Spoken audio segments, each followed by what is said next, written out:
আজকে আপনার ওই ইঞ্জেকশন খায় কেমন লাগছে বলেন, সবাইকে বন্ধুদেরকে বলেন।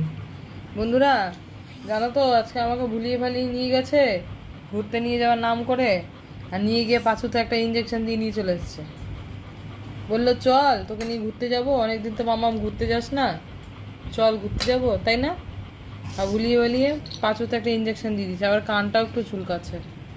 দাঁড়াও, একটু চুলকে নিয়ে বাদবাকি কথাগুলো তোমাদেরকে বলছি কি হয়েছে। পুরো তদন্তে পুলিশ আমার সাহায্য করেনি, পুলিশও এটার মধ্যে ছিল। আর আমার লয়ার হচ্ছে একদম দোগলাবাজ, সেও এটার মধ্যে ছিল। তারাই এইটাতে মদত দিয়েছে আমার পাঁচুতে ইঞ্জেকশন ফোটানোর জন্য। তারা দুজনে মিলে এই চক্রান্তটা করে নিয়ে গেল ডাক্তার কাকুর কাছে, আর ডাক্তার কাকু ইয়া বড় ইঞ্জেকশন বের করলো, আমার পাঁচুতে ঢুকিয়ে দিল ঘচাক করে।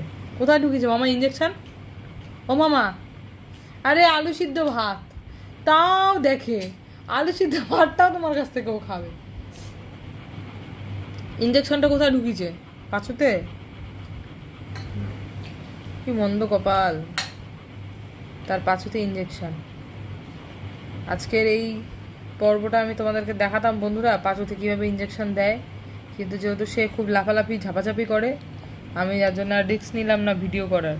ভাবলাম ভিডিও পরে হবে, আগে পাঁচুতে তার ইঞ্জেকশনটা দিয়ে দিই, তারপরে তোমাদেরকে এসে গোটা গল্পটা বলবো। এই হচ্ছে সেই কাণ্ড, পাঁচু ইঞ্জেকশন কাণ্ড।